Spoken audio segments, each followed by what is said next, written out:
मुदच्यते पूर्णस्य पूर्णमादाय पूर्णमेवावशिष्यते। ओम शांति शांति शांति। नामापिते च मधुरं मधुरं स्वरूपं कर्मापिते च मधुरं मधुरा स्मृतिश्च। बुद्धिं प्रबोधय प्रभो मधुबोधशक्तिं विद्यां प्रयच्छ परमां परिभावयामि। कोमलं कूजयन् वेणुं श्यामलोऽयं कुमारकः वेदवेद्यं परं ब्रह्म भासतां हृदये मम। कूजन्तं राम रामेति मधुरं मधुराक्षरम् आरुह्य कविता शाखां वन्दे वाल्मीकिकोकिलं। निगमकल्पतरोर्गलितं फलं शुकमुखादमृतद्रवसंयुतं पिबत भागवतं रसमालयं मुहुर्हो रसिका भुवि भावुकाः। तृणादपि सुनीचेन तरोरपि सहिष्णुना अमानिना मानदेन कीर्तनीय सदा हरि। नारायणाखिल गुरो भगवन् नमस्ते शिवाय नमः शिवलिंगाय नमः।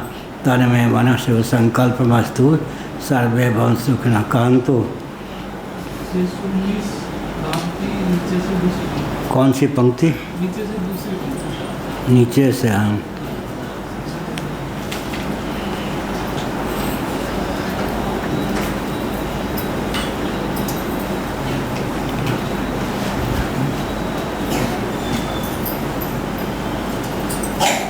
यथाच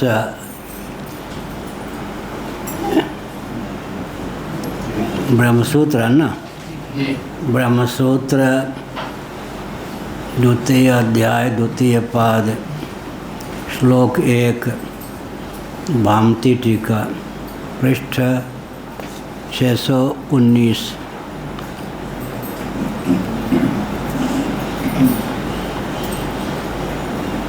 यथा च वेदांतवाक्येभ्यो जगदुपादानं ब्रह्म अवगम्यते एवं सांख्याद्यनुमानेभ्यः प्रधानाद्यचेतनं जगदुपादानम् अवगम्यते। वेदांत का अर्थ हुआ वेदों का शिरोभाग। वेदों का वह भाग जिसके मंत्र ब्राह्मण या आरण्यक के वचन कर्मों में प्रयुक्त और विनियुक्त ना हो, उन्हीं का नाम वेदांत होता है। ईशावास्योपनिषद यजुर्वेद के 40वें अध्याय का नाम है। 39 अध्याय जो पूर्व के हैं उनका नाम उपनिषद नहीं है, 40वें अध्याय का नाम उपनिषद है। ईशावास्योपनिषद पर भाष्य लिखते समय भगवत पाद शिवावतार शंकराचार्य महाभाग ने इस तथ्य को उद्भाषित किया कि ईशावास्यम इत्यादि मंत्रों को उपनिषद क्यों माना। पहला उत्तर उन्होंने दिया कि इन मंत्रों का कर्मों में विनियोग नहीं है। तब उन्होंने स्वयं ही पूर्व पक्ष प्रस्थापित किया कि बहुत से ऐसे प्रकरण हैं वेदों में जो विनियोजक वचन न होने के कारण कहा जा सकता है कि उन वचनों का मंत्रों का आरण्यक या ब्राह्मण भाग का विनियोग कर्मों में नहीं है, लेकिन प्रकरण के बल पर उनका विनियोग कर्मों में हो जाता है।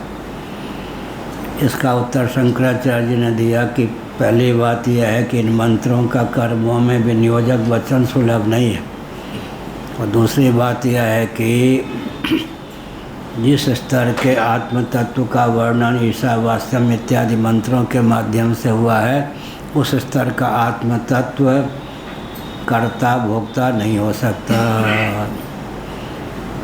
या तो इससे व्यवहार में क्या शिक्षा मिलती है?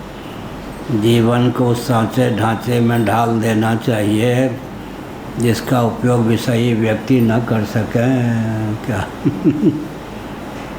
राजनेता न कर सकें, धनी व्यक्ति न कर सकें, धनियों की राजनेताओं की बहिर्मुख व्यक्तियों की दास्ता न पले जीवन में, उनमें क्षमता न हो कि व्यक्ति के जीवन का उपयोग वो कर लें। ऐसा जीवन जीना चाहिए। व्यवहार में इसका अर्थ यह हुआ। तो सांख्यों के यहाँ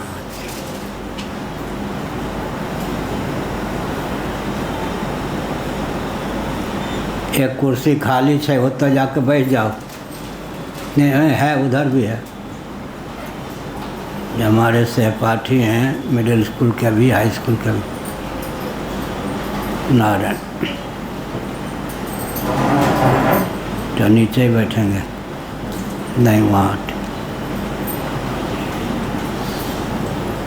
हाँ, तो क्या कह रहा था?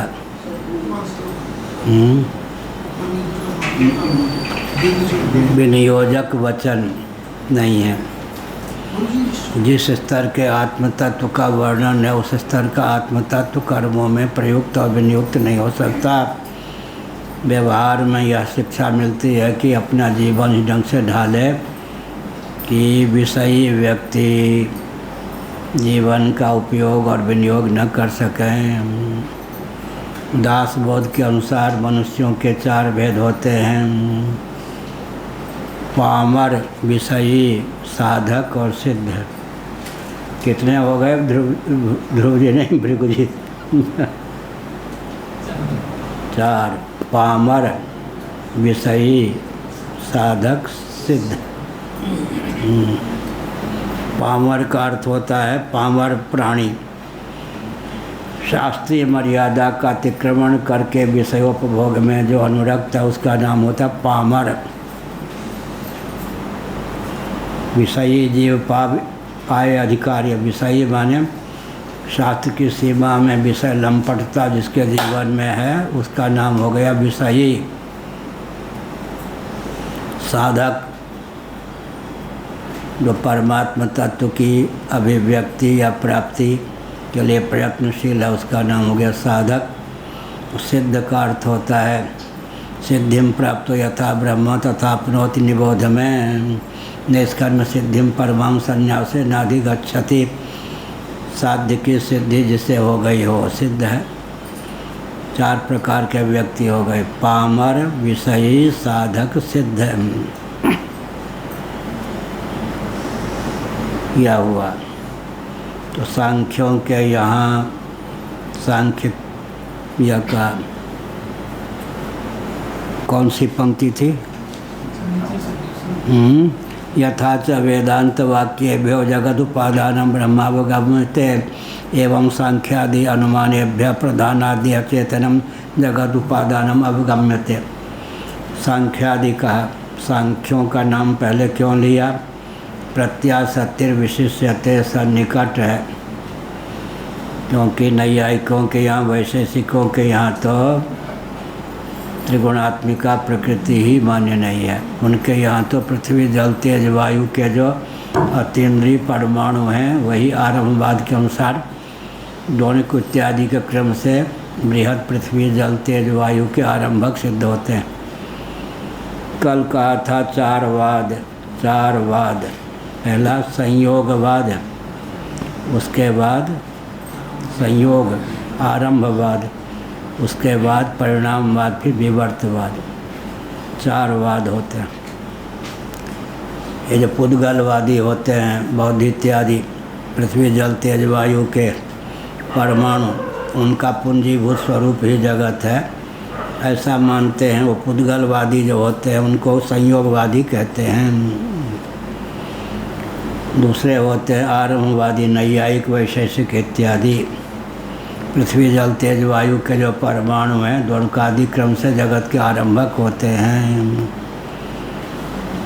उपादान कारण परिच्छिन्न उपादेय कार्य क्रमशः विभु होते जाते हैं। क्या सांख्यों के यहाँ विभु से, कारण से कार्य का क्षेत्रफल न्यून होता है, विभु से स्वल्प कार्य की उत्पत्ति हो जाती है। जितना विभु परमात्मा तत्व या व्यक्त प्रकृति है उतने विभु आकाश नहीं है। आकाश जितना विभु है उतना विभु वायु तत्व नहीं है। वायु तत्व जितना विभु है उतना अग्नि तत्व या तेज विभु नहीं है। तेज जितना विभु है उतना जल नहीं है। जल जितना विभु है उतना पृथ्वी नहीं है। यह हुआ ऊपर से नीचे। उनके यहाँ परमाणु की अपेक्षा त्रसरणु वो बढ़ते जाएंगे। क्या परिमाण बढ़ता जाएगा, इनके यहाँ घटता जाएगा, सांख्यों के यहाँ। दूसरी बात है वैशेषिकों के मत में, नैयायिकों के मत में पृथ्वी जल तेज वायु आकाश में कोई कार्य कारण भाव सिद्ध नहीं होता। इसलिए आकाश से वायु, वायु से अग्नि, अग्नि से जल, जल से पृथ्वी की उत्पत्ति का क्रम नहीं। और पार्थिव प्रपंच का विलय पृथ्वी में, पृथ्वी का विलय जल में, जल का विलय अग्नि में, अग्नि का विलय वायु में, वायु का विलय आकाश में, यह भी नहीं। उनके यहाँ पंचभूतों में क्या कार्य कारण भाव सिद्ध नहीं होता, यह सब विशेषता है। तो सांख्य का नाम क्यों लिया?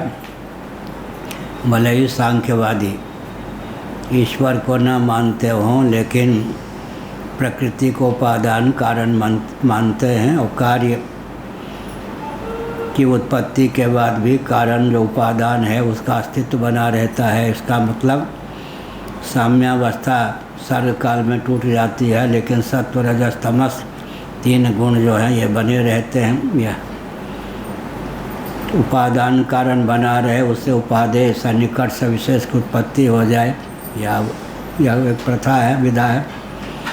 अर्थात आकाश भी विद्यमान रहता है और वायु की उत्पत्ति हो जाती है, वायु तत्व भी विद्यमान रहता है, उसे अग्नि की उत्पत्ति हो जाती है, अग्नि तत्व भी विद्यमान रहता है, उसे जल की उत्पत्ति हो जाती है, जल भी विद्यमान रहता है, उसे पृथ्वी की उत्पत्ति हो जाती है। सन्निकट निर्विशेष से सन्निकट की समुत्पत्ति ये सांख्यों के यहाँ, वेदांतियों के यहाँ मान्य है। यह कल कहा था विशेषता की अवधि का नाम पृथ्वी है, निर्विशेषता की अवधि का नाम परमात्मा तत्व है। लेकिन परमात्मा को नहीं मानेंगे तो निर्विशेषता की बीजावस्था, माने सविशेषता की बीजावस्था का नाम प्रकृति है उनके यहाँ। यथा च वेदांत वाक्येभ्यो जगदुपादानं ब्रह्मावगम्यते या तदैक्षत सईक्षां चक्रे सो कामयत बहुश्याम प्रजायेय इत्यादि वाक्यों से बहुश्याम बहुभवन सामर्थ्य संपन्न वेदांत वेद्य ब्रह्म तत्व है। बहुभवन माने एक से अनेक होने में समर्थ है। यह जगत का उपादान है। उपादान प्रकृति का अर्थ ही उपादान होता है। जगत का उपादान और निमित्त कारण वेदांत प्रस्थान में ब्रह्मात्म तत्व या ब्रह्म तत्व सिद्ध होता है।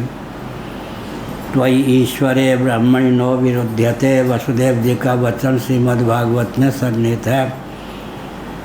उन्होंने प्रश्न उठाया, कुछ वेदांत वचन ऐसे हैं जो आपको निष्क्रिय बताते हैं, कुछ ऐसे वचन हैं जो आपको कारण के रूप में प्रस्थापित करते हैं। मेरी बुद्धि दोनों वचनों को लेकर कहीं भी असमंजस को प्राप्त नहीं होती। क्यों?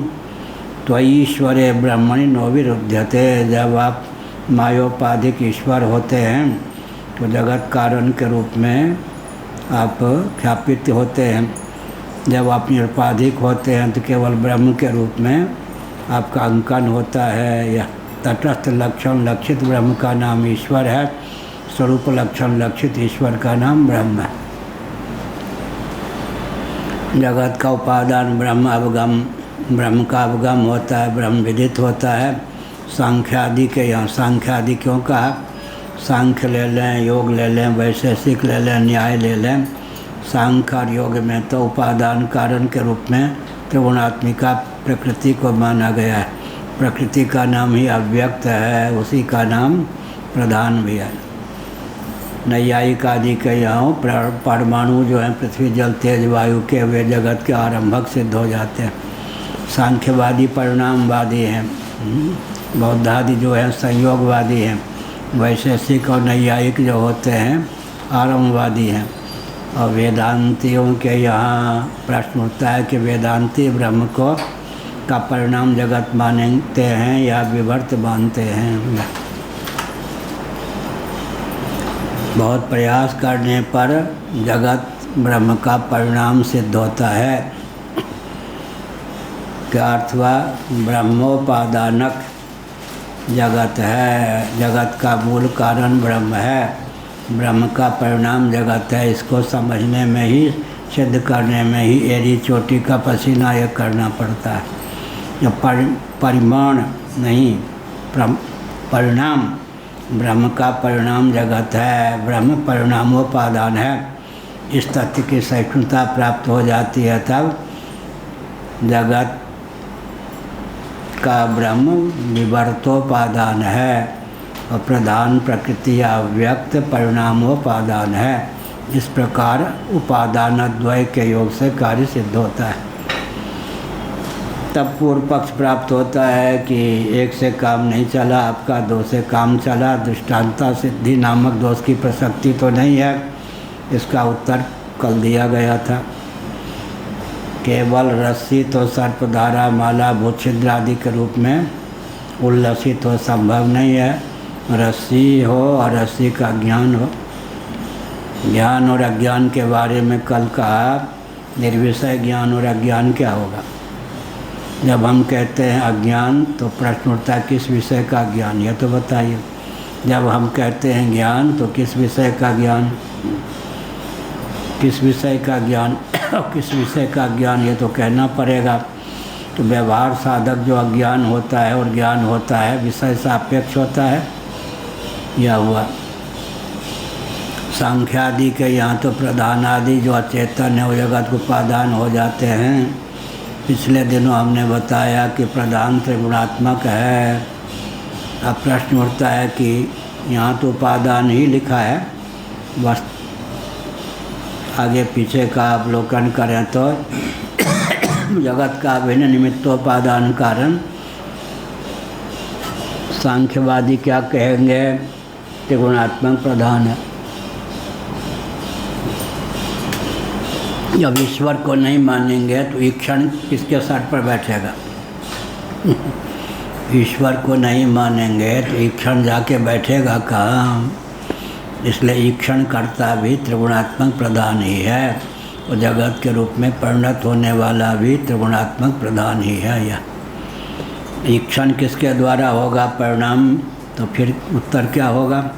तदैक्षत बहुश्याम प्रजायय आदि श्रुतियों के अनुसार सत्व गुण की प्रधानता से ईक्षण होगा, तब वह गुण की प्रधानता से उपादानत्व की सिद्धि हो जाएगी। रजोगुण क्या करेगा? दोनों का उपोद्बलक होगा। पिछले दिनों हमने बताया था कि एक विवरण प्रस्थान है, एक भामती प्रस्थान है। भामतीकार कहने को गृहस्थ थे, विवरणकार सचमुच में विरक्त ही थे। यह तो एक भामती प्रस्थान है, एक विवरण प्रस्थान है, इस पर है। तो यहाँ पर प्रश्न उठा कि जगत का उपादान कौन होगा? तब कहा गया एक प्रस्थान में क्या होता है? रजोगुण की वंश परंपरा नहीं चलती है। रजोगुण क्या करता है? सत्वगुण को सक्रिय करने में अपनी शक्ति का उपयोग और विनियोग कर देता है। तमोगुण भी निष्क्रिय है। तमोगुण निष्क्रिय है, उसको सक्रिय करने में रजोगुण का उपयोग और विनियोग होता है। अर्थात रजोगुण की वंश परंपरा नहीं चलती, सत्वगुण की और तमोगुण की वंश परंपरा चलती है। दोनों की वंश परंपरा को चलाने में रजोगुण का उपयोग और विनियोग होता है। एक दिन हमने उदाहरण दिया था, एक सूटेड बूटेड व्यक्ति जिन दिनों में मेरठ में रहता था, दंडी आश्रम में आके उन्होंने कहा, महाराज ओ हमारी। हम चुप रहे। सूटेड बूटेड है वो हमारी कहता है, सन्यासी सन्यासी को ओम हरि कहते हैं। आप हमको ओम हरि नहीं कह रहे, बदले में मैं विवाहित नहीं हूँ, न मैं विवाह करूँगा। आप समझ लीजिए 3 भाई में मैं बीच वाला हूँ। बड़े को कहा तो विवाह कर घर बसा, छोटे से कहा तो विवाह कर घर बसा। ट्रैक्टर की दुकान है, ट्रैक्टर को बेचता हूँ और दोनों भाइयों का पोषण करने में मैंने जीवन का उपयोग किया। हम समझ गए कि शिक्षा हो गई। रजोगुण क्या करता है? सत्व गुण को सक्रिय कर देता है, तमोगुण को सक्रिय कर देता है, अपनी वंश परंपरा नहीं चलाता। एक प्रस्थान यह एक प्रस्थान यह सात्विक अहम, राजस अहम, तामस अहम, तीनों की वंश परंपरा चलती है। एक विवरण प्रस्थान है, एक भामती प्रस्थान है, ये सब है। तो जगत का उपादान इनके यहाँ सांख्यों के यहाँ कौन है? त्रिगुणात्मक प्रधान। नैयायिकों के, वैशेषिकों के यहाँ पृथ्वी जल तेज वायु के जो परमाणु हैं वही द्वणकादि क्रम से जगत के आरंभक होते हैं। यह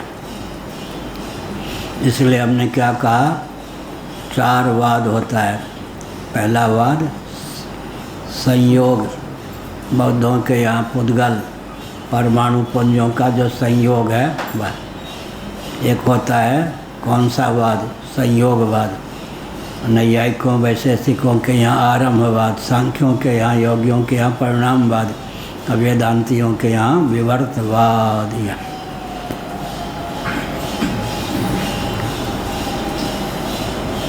एवं सांख्यादि अनुमानयेभ्यः, सांख्यादि जो हैं अनुमान के द्वारा यद्यपि वेदों को प्रमाण मानते हैं, लेकिन ईश्वर परक वचन, ब्रह्म परक वचन को भी वो कहाँ ढाल देते हैं?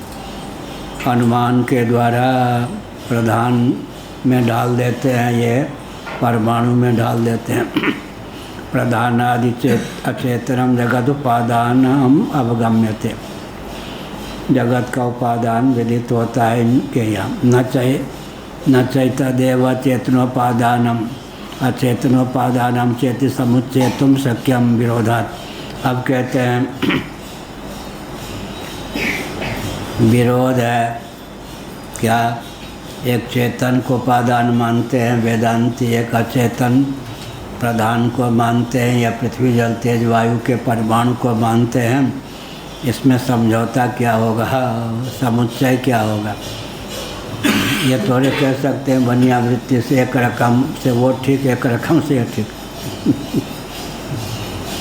न चैतदेवम वही होता स्यादवाद। किनके यहाँ? जैनों के यहाँ चलता है, वो बनिया वृत्ति है। एक रकम से या ठीक, एक रकम से या ठीक, एक विधा से या ठीक, एक विधा से या ठीक, वो वैश्व वाली वृत्ति हो गई। यह न चैतदेव चेतनोपादानम अचेतनोपादानम चेति समुच्चेतुम शक्यम विरोधात्। या तो चेतन को उपादान मानिए या जड़ को उपादान मानिए, या दोनों में तालमेल कैसे बैठा लेंगे? तो हमारे यहाँ चेतन परमात्मा तत्व भी जगत का उपादान कारण है। तदैक्षत बहुश्याम प्रजाय आदि वचनों के अनुसार उनके यहाँ चेतन प्रधान जगत का कारण है, या पृथ्वी जल तेज वायु के परमाणु जगत के कारण हैं। इनके यहाँ आरंभवादियों के यहाँ, परिणामवादियों के यहाँ प्रकृति प्रधान या व्यक्त, वेदांतियों के यहाँ विवर्तवाद है। ब्रह्म का विवर्त मूल उपादान कारण ब्रह्म है, माया का परिणाम जगत है। यार अब न च व्यवस्थित वस्तु विकल्पो युज्यते, बहुत बढ़िया।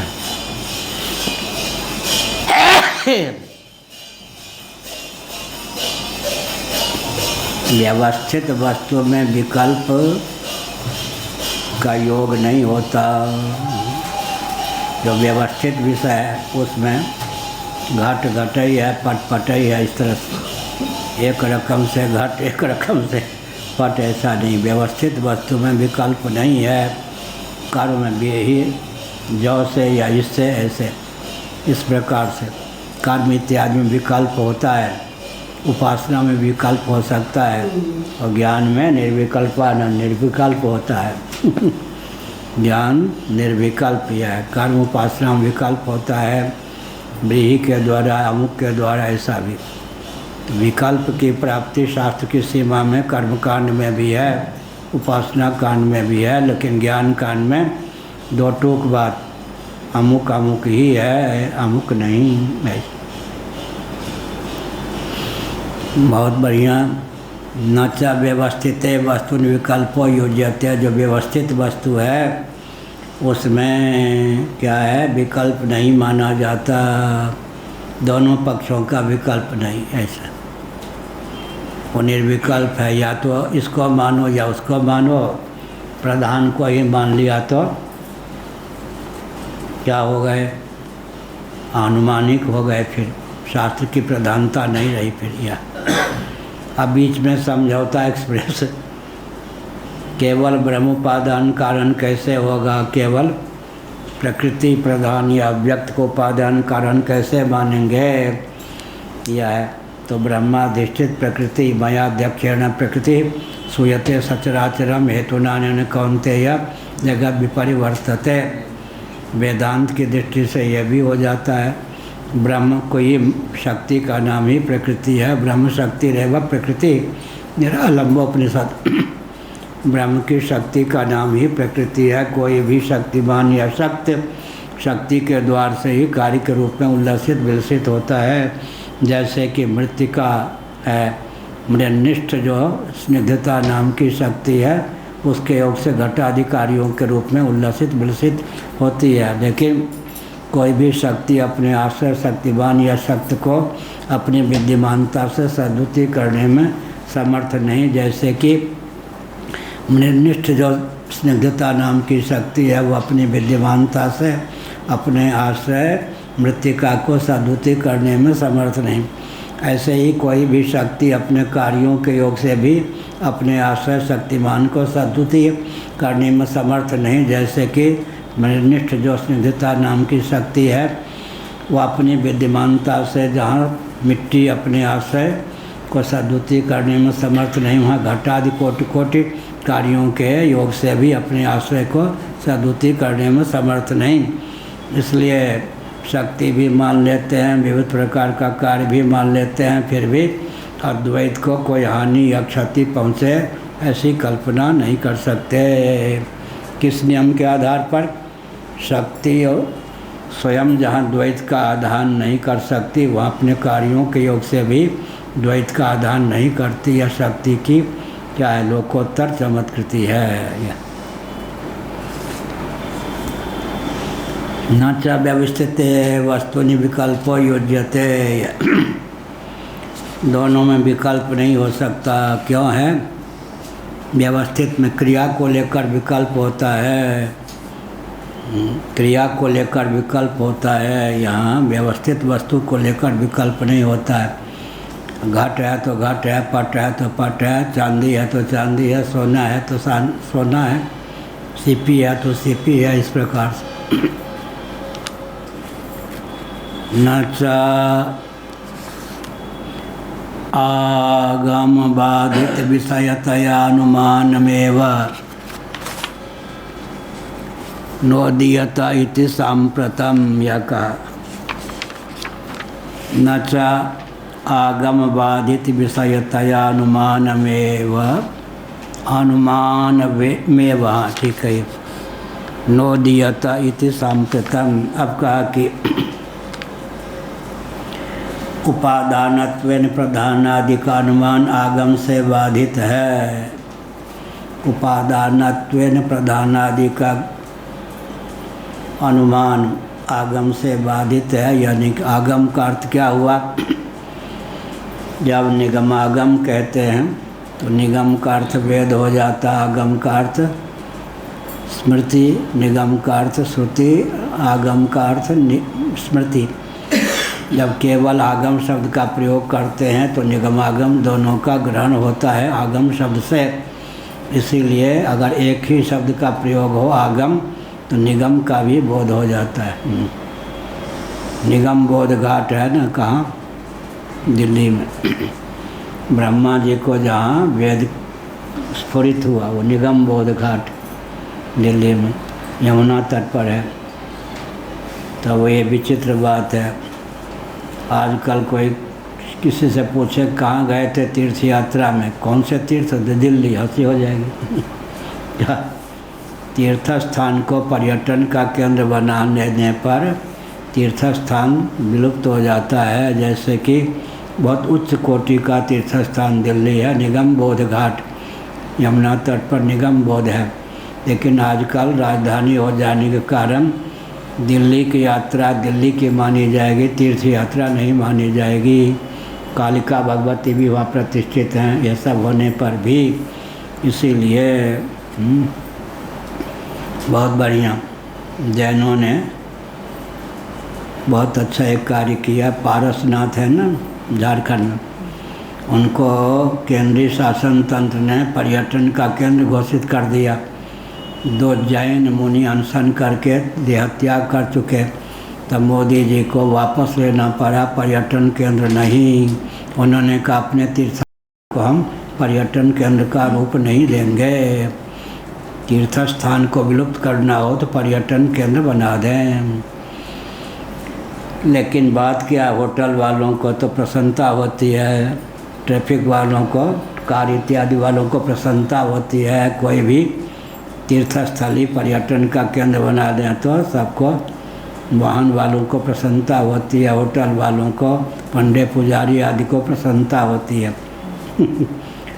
लेकिन वहाँ जैनों को अप्रसन्नता हुई। अंत में केंद्रीय शासन तंत्र को, पारसनाथ को पर्यटन केंद्र जो घोषित किया गया था, वो घोषणा वापस लेने के लिए बाध्य होना पड़ा। उपादानत्वेन प्रधानादि का अनुमान आगम के द्वारा, निगमागम के द्वारा बाधित है, यह भी नहीं कह सकते। सर्वज्ञ प्रणीततया सांख्याद्यागम वेदागम तुल्यत्वात्। यह बहुत बढ़िया। एक विचित्र बात है, प्रस्थान भेदा नामक ग्रंथ है, मधुसूदन सरस्वती महाभाग के द्वारा विरचित बहुत महत्वपूर्ण एक ग्रंथ है। उसका नाम है प्रस्थान भेदा। वह प्रस्थान भेदा नामक ग्रंथ में मधुसूदन सरस्वती महाभाग ने इस तथ्य को उद्भासित किया है कि वैशेषिक दर्शन की रचना करने वाले आचार्य, न्याय दर्शन की उधर कणाद, इधर गौतम, कपिल, उधर गौतम, न्याय दर्शन की रचना करने वाले, और सांख्य दर्शन की रचना करने वाले, पूर्व मीमांसा की रचना करने वाले जैमिन महर्षि, ये सब भी सर्वज्ञ थे। प्रस्थान भेदा नामक ग्रंथ में इस तथ्य को मधुसूदन सरस्वती महाभाग ने उद्भासित किया है। जब ये सब सर्वज्ञ थे तब प्रश्न उठा कि परस्पर अत्यंत विलक्षण विरुद्ध भावों को इन्होंने क्यों व्यक्त किया। पूरा प्रस्थान भेदा नामक ग्रंथ पढ़ लेने पर इस सार या निष्कर्ष निकलता है कि सत्य सहिष्णुता की क्रमिक अभिव्यक्ति में इन आचार्यों के वचनों का तात्पर्य सन्निहित है। यह परम सत्य को सह लेना संभव नहीं, छाती फट जाए जब बोलने वाले को लोग पागल ही कह लें। पिछले दिन हमने बताया था परम सत्य,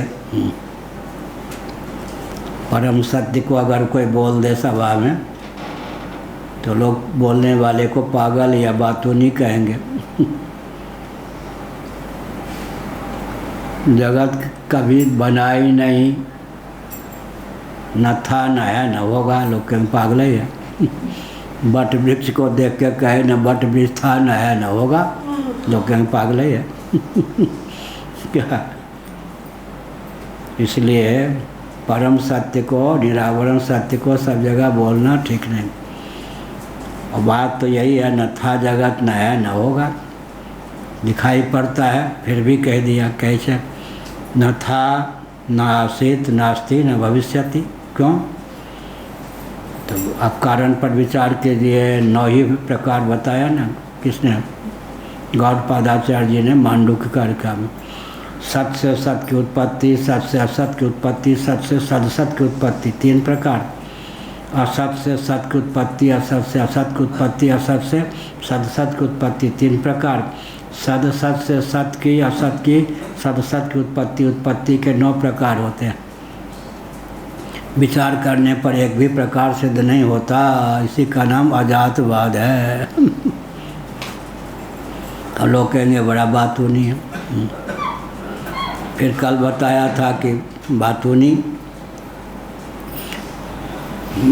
उधर बाहर है ना, बट का वृक्ष, जब बट दिखता है तभी होता है, जब दिखना बंद हो जाए तब नहीं होता है।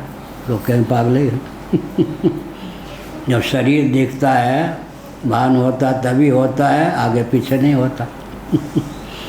अब किसी महिला से कह दें जब तुम पति को देखती हो तब सधवा होती हो, पति का भान मिट जाता है, विधवा होती, मारने दौड़ेगी चप्पल लेकर। अब किसी पुरुष से कह दिया जाए जब पत्नी का भान होता है तब विवाहित, नहीं तो विवाह के बाद विरणुआ होते हो तो मारने दौड़ ले। बात तो सत्य है, लेकिन परम सत्य भी, वस्तु स्थिति को भी सब जगह व्यक्त करना उचित नहीं। क्यों? इसका उदाहरण है, कल परसों मैंने कहा था एक सृष्टि दृष्टिवाद है जिसमें परमार्थ, व्यवहार और प्रतिभास तीनों प्रकार की सत्ता मान्य है। लेकिन एक दृष्टि सृष्टिवाद है जिसमें क्या है, दो ही सत्ता, पारमार्थ की सत्ता और प्रातिभास की सत्ता मान्य है। तब प्रश्न उठा, रज्जु सर्प भी प्रातिभाषिक और सचमुच का बिल आदि में वन में रहने वाला सर्प भी प्रातिभाषिक, ये तो बहुत अंतर हो गया। और सीपी में दिखने वाली चांदी भी प्रातिभाषिक हटस्थ है, या घर में रहने वाली चांदी गृहस्थ चांदी गृहस्थ जो रजत है, घर में रहने वाली चांदी भी तो सावधान 22 पसरी। तो फिर क्या दृष्टि सृष्टिवाद के अनुसार जहाँ पारमार्थिकी और प्रातिभास की दो ही सत्ता है, वहाँ क्या कहेंगे, स्वभावगत भेद है। क्योंकि नैयायिक वैशेषिक कह सकते हैं ऐसा नहीं है, तो कहेंगे घट भी सत्य है आपके यहाँ, मिट्टी भी सत्य है, लेकिन घट और मिट्टी में दोनों सत्य अर्थक क्रियाकारिता घट की भी है, मिट्टी की भी है, परंतु घट की अपेक्षा मिट्टी को सत्य मानना ही पड़ेगा। इस प्रकार से सत्य में भी आपके यहाँ तारतम्य है। ऐसे ही समझना चाहिए कि स्वभावगत भेद है। जब हम परमार्थ और व्यवहार, परमार्थ और प्रतिभास दो ही सत्ता मानते हैं, तो सुक्ति रजत का वह स्वभाव है, हटस्थ रजत का वह स्वभाव है। सुक्ति रजत सीपी का ज्ञान हो जाने पर उस रजत की उपयोगिता नष्ट हो जाती है, अर्थक क्रियाकारिता नष्ट हो जाती है। लेकिन रजत को जो मिथ्या समझ लेंगे तो भी रजत की उपयोगिता बंद हो जाएगी। क्या जगत रूठ जाएगा वेदांतियों से? क्या वेदांती कहते हैं ब्रह्म सत्यम जगन मिथ्या। ये वेदांतियों का वाक्य है या श्रुति का वाक्य? श्रुति का वाक्य। निरालंबोपनिषद का वचन है ब्रह्म सत्यम जगन मिथ्या।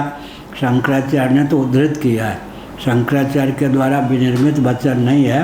निरालंबोपनिषद का वचन है ब्रह्म सत्यम जगन मिथ्या जीवो ब्रह्म। यह शुक्र राशोपनिषद का वचन है। और भागवत त्याग लक्षणा से चारों महावाक्यों का अर्थ करना चाहिए, यह भी शुक्र राशोपनिषद में अंकित है। अतः शंकराचार्य का सिद्धांत श्रौत सिद्धांत ही सिद्ध होता है। तब प्रश्न उठा कि स्वभावगत वैलक्षण मानेंगे। हटस्थ रजत जो है,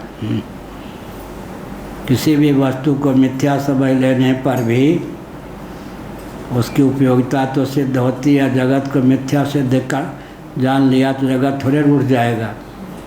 अब कहते हैं जगत को मिथ्या क्यों माने, सत्य ही क्यों ना माने, तो मान लीजिए। लेकिन उपनिषद कहती है ब्रह्म सत्यम जगन मिथ्या। कल हमने कहा था सबसे पहले अनित्य कहते हैं। जिस वस्तु को अनित्य कहा गया उसी को असत भी कहा गया, उसी को मिथ्या भी कहा गया है, उसी को सत भी कहा गया है। तो कितने भेद हो गए? एक ही वस्तु को सत, असत, अनित्य और मिथ्या चारों शब्दों से बताया गया, तो सब सत्य है या नहीं? ब्रह्म सत्यम नहीं, क्या कहेंगे, सत्य से सत्यम में, सत्य से सत्यम, सत्य से जो संबंध विभक्ति घटित है तो जगत को सत्य सिद्ध किया गया। अनित्यम असुखम लोकम नित्यो नित्यानाम अनित्यानाम, यहाँ पर जगत को अनित्य कहा गया। असतो मां सद्गमय में जगत को असत कहा गया। अब ब्रह्म सत्यम जगन मिथ्या निरालंबोपनिषद में जगत को मिथ्या कहा गया। और जगदेव हरि हरिदेव हरिदेव जगत, जगत भी जगत अपि, जगत भी वास्तव में हरि है। सर्वं खलिदम ब्रह्म की दृष्टि से ब्रह्म ही है। अब कितने हो गए? सब पर सांगोपांग गुणोपसंहारण्य से विचार करने पर वस्तु स्थिति का ज्ञान होता है। या नोदीयता इति सांप्रतम न च आगम बाधित जो है, प्रधानादि का अनुमान आगम से बाधित है। उपादानत्वेन प्रधान का आगम ये बाधित है, क्योंकि यह जो एक विचित्र बात है ना, चार्वाक, बौद्ध और जैन ये तीनों जो हैं नास्तिक कहे जाते हैं। नास्तिक का अर्थ वेदों को प्रमाण न मानने वाले। नास्तिक ईश्वर को माने या न माने, लेकिन वेदों को प्रमाण अगर मानते नहीं हैं तो नास्तिक हो जाएंगे, भले वो ईश्वर को क्यों न मानते हो कोई भी। जैसे मुस्लिम तंत्र, क्रिश्चियन तंत्र के यहाँ ईश्वर की तो मान्यता है गॉड के रूप में, खुदा के रूप में, लेकिन वो वेदों को नहीं मानते तो नास्तिक हो गए। पूर्व मीमांसक ईश्वर की बात नहीं करते तो फिर क्या कहेंगे? वो भी आस्तिक हैं, क्योंकि वेदों को प्रमाण मान लिया। ईश्वर को माने या न माने, यदि वेदों को प्रमाण मानता है तो वह आस्तिक है, यह कहा। अब कहते हैं सर्वज्ञ प्रणीततया सांख्याद्यागमस्य वेदागम तुल्यत्वात्। सर्वज्ञ आचार्य के द्वारा प्रणीत होने के कारण सांख्यादि जो आगम हैं वो वेदागम सदृश ही हैं। अब सर्वज्ञ ये है, उस पर भी है। आप अपने घर के आचार्य को सर्वज्ञ कहते रहो, हमें क्या आपत्ति है, लेकिन यहाँ पर सर्वज्ञ प्रणीततया सांख्याद्यागमस्य वेदागम तुल्यत्वात्। सर्वज्ञ के द्वारा विरचित होने के कारण सांख्यादि जो आगम हैं, जो ईश्वर को नहीं मानते, वेदागम, वेद और आगम, निगमागम। वेदागम माने वेद रूप आगम, या निगमागम, वेद और आगम, निगम और आगम के सदृश ही हैं यह। इसलिए तद्भाषितस्य अनुमानस्य प्रकृति प्रतिकृति सिंहतुल्य तया वाध्यत्वात् है। जैसे एक सिंह का बाध उसकी प्रतिकृतिभूत समान बल वाले अन्य सिंह के द्वारा नहीं होता, ऐसे ही है। एक सिंह का जो बाध है उसी के समान क्षमता संपन्न जो सिंह है वो बाधक नहीं होता। आपस में समसत्ता जिनकी, लक्ष्य साधकता, बाधकता जिनकी। यह विचित्र ही बात है। एक प्रकट हो गए हमारे यहाँ नृसिंह भगवान। नृसिंह, ऊपर कैसा सिंह का, नीचे कैसा नर मनुष्य जैसा। नृसिंह बढ़िया, नृसिंह भगवान। तो चित सुखी कार ने मंगलाचरण में नृसिंह भगवान की स्तुति करके सिद्ध किया ब्रह्म तत्व परस्पर विरुद्ध धर्माश्रय है। ये विरुद्ध धर्माश्रय। नृसिंह भगवान द्योतक हैं, नर भी और सिंह भी। यह नर का हिस्सा किधर? नीचे वाला, सिंह का हिस्सा ऊपर वाला। तो क्या कर दिया? प्रहलाद का काम बना दिया और हिरण्यकशिपु का काम तमाम कर दिया, सदगति दे दी। अब विचित्र बात है, ध्यान देकर सुने। समस्या का समाधान भी समस्या ही बन जाए, इसलिए निश्चिंत होकर नहीं रह सकते। क्या किसी समस्या का समाधान ढूंढा, वो भी हमारे सहपाठी आए हैं, सुना अभी किसी ने बताया कि 2 बेटा 1 बेटी तीनों समाप्त हो गए। और जो आए हैं अभी बता रहे थे, कौन पवन या कोई बता, अब कितना कष्ट होगा उनको। 2 बेटा 1 बेटी, तीनों समाप्त। एक बेटा दो बेटी। 1 बेटा 2 बेटी, 2 तीनों समाप्त। पुत्र वधू या सूरत में रहती है, वो बुढ़ापे के दिन है, काटो जीवन। तो बड़ी विकट समस्या होती है। इसीलिए विचित्र बात क्या है, तो यहाँ पर कहा कि वेदागम तुल्यत्वा तद्भाषितस्य अनुमानस्य प्रतिकृत सिंह तुल्य, या प्रतिकृत एक सिंह है, उसका बाधक सिंह कैसे होगा। तो हमने नृसिंह भगवान की बात कही। तो एक समस्या का समाधान भी क्या है पंडित जी, समस्या का समाधान भी समस्या बन जाए। अब वो हिरण्यकश्यपु का तो कर दिया भंटाधार, बाद में क्या करने लगे, नृसिंह भगवान छलकूद करने लगे, वही एक समस्या बन गई। क्या समस्या का समाधान भी फिर कौन, बड़ा भगवान सर्वावतार, सर्वोपनिषद है, सर्वावतार भगवान ने धारण किया। और नृसिंह भगवान को निकल गए और सारव जी उपद्रव करने लग गए। क्या समाधान चाहते हैं कि बस ऐसा कोई समाधान दे दो हमेशा के लिए, निश्चिंत रहे, वो नहीं होगा। जगत में आए हो तो विपत्ति पर विपत्ति, समाधान भी क्या, संपत्ति भी विपत्ति। या क्या हो गया, हिरण्यकश्यपु तो लोगों को तंग करता ही था। हिरण्यकश्यपु का दमन करने के लिए कौन प्रकट हो गए, नृसिंह भगवान।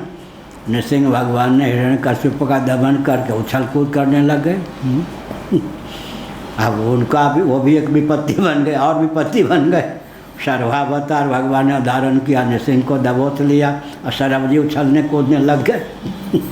क्या, तो परेशान हो गए लोग। तब लोगों ने, ऋषि मुनियों ने प्रार्थना की, महाराज अंतर्धान हो जाओ, नहीं तो हमारे लिए आप भी एक समस्या हो जाओगे। इसलिए जीवन में ये मत समझें कि स्थायी समाधान हो गया। जीवन जो है पापड़ बेलने पर रहेंगे। जन्म लिया है तो जो समस्या का समाधान करोगे, वो समस्या का समाधान भी कुछ समय बाद समस्या ही है।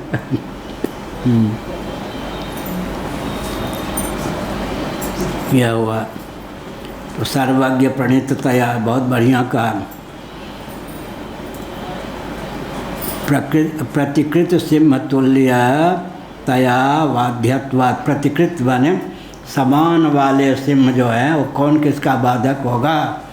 ऐसे सांख्य इत्यादि जो हैं प्रबल दिग्गज विद्वानों ने जिस मत को स्थापित किया, वो मत कोई घटिया थोड़े होंगे। तो बड़ी विकट समस्या हो गई यह, और वेदागम तुल्य हो गया। अर्थात उन सब दिग्गज विद्वानों ने जो अपना पक्ष रखा है, दर्शन आदि का रचना की, सामान्य थोड़े थे। कल बताया था, या परसों 9 बज गया, कल या परसों बताया था, क्या नाम हो गया, अक्षपाद, किनका, गौतम जी। गौतम जी अक्षपाद चलते थे, विचार करते थे तत्व पर। ब्राह्मण को यहाँ चोट लग जाए, वहाँ चोट लग जाए, गिर जाए। जब मैं वृंदावन में था और छत पे घूमता या प्रवचन करने जाता अखंडा जी महाराज के यहाँ, एक बार क्या हुआ, वैशेषिकों का आत्म तत्व कैसा है इतने में ध्यान नहीं रहा कि जी ने 12 सीढ़ी नीचे गिरा। किसी तरह लंगड़ाते हुए तो प्रवचन कर आया। उसके बाद 12 दिन तक कोई यहाँ चोट लगती थी, यहाँ जब चल पाते थे तो हमारे यहाँ चोट लगी, यहाँ चोट लगी, यहाँ गिरे। क्या, तो वैसे नहीं ये सब ज्ञान होता क्या। वैसे नहीं ज्ञान होता ये सब। क्या, तो दिन रात का शरीर का बेहोश हो कर के एक प्रकार से। अब वो चलना फिरना कम हो गया है तो कम चोट लगती है, नहीं तो बस गिरते रहते थे, यहाँ चोट, यहाँ चोट, वहाँ चोट। और तो न अपने श्यामा शरण जी, कोई मोटरसाइकिल वाला धक्का दे दे, कोई कुछ, उनको पता ही नहीं, अपना न्याय का चिंतन करते जाए वृंदावन में। यही होता है। इसीलिए कहा एक सिंह प्रकृति प्रतिकृत सिंह तुल्यत्वात्, क्योंकि ये सब भी जो सांख्यवादी ये सब हैं सामान्य योद्धा थोड़े हैं, तो वेदागम के समान ही ये सब जो दिग्गज आचार्यों ने अपना पक्ष रखा है, इस तस्मात् तद विरोधान न ब्रह्मणि समन्वयो वेदांता नाम सिद्ध्यति। पूर्व पक्ष ये चल रहा है क्या? स्वामी अखंडानंद महाराज बहुत विनोदी थे, उड़ियावादी। शंकरानंदी टीका हाथ में ले लेते गीता को, और पूर्व पक्ष को उत्तर पक्ष बोल देते, उत्तर पक्ष को पूर्व पक्ष बोल देते। तो अखंडानंद महाराज से कहते महाराज बाबा को शरीर का भान नहीं है कोई बात। अब वो प्रांतीयता का स्वभाव होता है ना। 16 शासन के ब्राह्मण थे उड़ियावादी, तो यहाँ के ब्राह्मण तो किसी को हाथ जोड़ना नहीं जानते। बिहारी जी जाते हैं तो अब लोगों को मालूम नहीं कि उड़ीसा के व्यक्ति का स्वभाव कैसा होता है क्या। एक जगह का व्यक्ति दूसरी जगह सिद्ध बन जाता है, एक जगह का व्यक्ति बाबा को भाने नहीं, बाबा बिहारी जी सामने हाथ जोड़िए, तो वहाँ लोग बाबा को शरीर का भान ही नहीं रहता था। जब मैं यहाँ आया तो समझ गया रास्ते, यहाँ के 16 शासन के ब्राह्मण तो भगवान भी आ जाए शायद ही हाथ जोड़े। एक भगवान दास है, वहाँ छिप के झाँक के भग गए। 16 शासन के ब्राह्मण यहाँ बैठ के सुनेंगे, लोग कहेंगे 16 शासन के ब्राह्मण भी सुनते हैं। अब प्रमाण पत्र लेकर के चाहे नरक में जाओ कहीं भी जाओ, उसकी चिंता नहीं है, बैठ जाएंगे लोग। 16 शासन के ब्राह्मण होके भी सुनते हैं। गुरु पूर्णिमा के दिन सुना है कि आ जाते हैं कहीं, ऐसे ऐसे करके चले जाते। 16 शासन के ब्राह्मण चाहे कुछ न जाने हो आई वेदांत में, बैठेंगे तो ये लोग हो गए नहीं, ये भी सुनते हैं। कुलीनता भी बाधक है। किसका नाम है? समय हो गया। शंकराचार्य ने लिखा है 16वें अध्याय गीता के भाष्य में, अपने पूर्वज आदि के नाम पर, कुलीनता के नाम पर भी अगर कोई अहंकार को पालता है असुर हो जाता है। उसका क्लिष्ट उपयोग नहीं करना चाहिए, अक्लिष्ट उपयोग करना चाहिए। तो यहाँ पर कहा बढ़िया, प्रतिकृत सिंह तुल्यत्वात्। अगर शास्त्र का वचन है तो सांख्यादि शास्त्र के जो रचयिता हैं वो भी कम दिग्गज थोड़े हैं।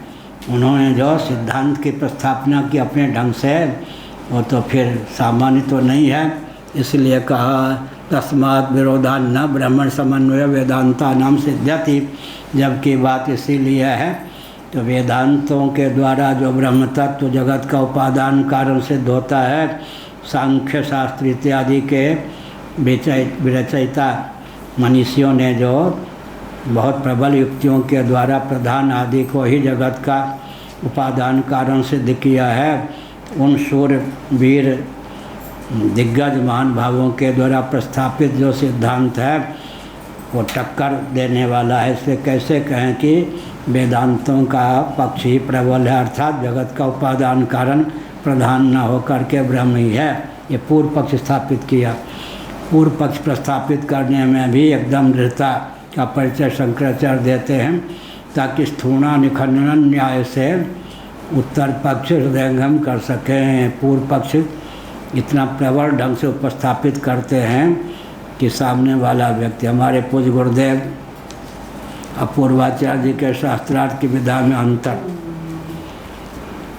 पूर्वाचार्य जी तो हमने 2-4 सुना है, कोई संस्कृत में या हिंदी में कोई एक वाक्य बोले, आपने यह वाक्य बोला, एक एक शब्द की व्युत्पत्ति बोलिए।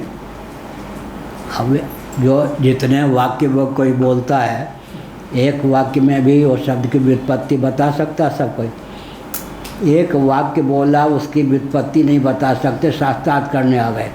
अब जनता जो है यूँ और बेचारा का दिमाग खड़ा हो जाता, भग जाता, शास्त्रार्थ करने आए। पूर्वाचार्य की शैली थी, वो जो वाक्य बोलिए, हिंदी में बोलेगा, संस्कृत बोलेगा, जो एक वाक्य बोलेगा उस वाक्य में जितने शब्द हैं इसकी व्युत्पत्ति क्या है बताइए, उसी पे उसको मूर्ख बना देते थे।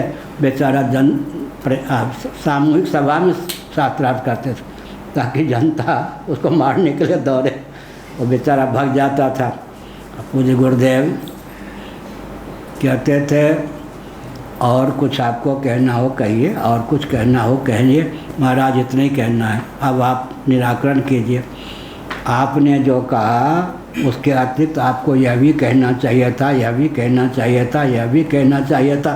और बेचारा दंग रह जाता। हमारे वकील है आपको यह भी कहना चाहिए था, यह भी कहना चाहिए था, आपका पक्ष यह भी कह सकता है, आपको यह सब भी कहना चाहिए था। अब वो तो सोचता कि हमने तो इतना पक्ष रखे नहीं, तो जो कुछ आपने कहा और जो कुछ नहीं कहा सबका उत्तर अब आप सुन लीजिए, लोटपोट हो जाता था। तो यहाँ पर भी कहा क्या तुल्य बल है किसका? एक और शास्त्र का वचन है, एक दिग्गज जो है सांख्यवादी आदि जो अनुमान की प्रधानता से प्रधान को या कोई परमाणु को, प्रधान को यहाँ प्रधान माने त्रिगुण की साम्यावस्था को जगत का उपादान कारण मानते हैं। अब बलाबल की दृष्टि से किसका पक्ष ठीक है? अर्थात ब्रह्म को जगत का उपादान कारण मानना चाहिए, त्रिगुणात्मक प्रधान को ही जगत का उपादान कारण मानना चाहिए, क्योंकि यहाँ भी एक है, वहाँ प्रधान है, यहाँ परमात्मा है। और सांख्य इत्यादि और वैशेषिक इत्यादि के यहाँ तो कोई एक उपादान नहीं है, पृथ्वी जल तेज वायु के परमाणु उपादान हैं, उनमें भी पृथ्वी का कारण जल, जल का कारण तेज, तेज का कारण वायु, कार्य कारण भाव 5 तत्वों में है, इसलिए विलय भी नहीं हो सकता। आकाश से वायु की वायु से, अग्नि की अग्नि से, जल की जल से पृथ्वी की उत्पत्ति होती है, पृथ्वी का लय स्थान जल है, जल का लय स्थान अग्नि है, अग्नि का स्थान वायु है, वायु का लय स्थान आकाश है भी नहीं है, तो इसलिए वो दुर्बल पड़ जाते हैं। शास्त्रार्थ में कौन आते हैं?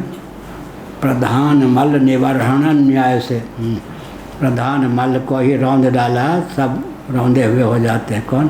प्रधान मल निवर्हण न्याय वो क्या है? सांख्यों का पक्ष।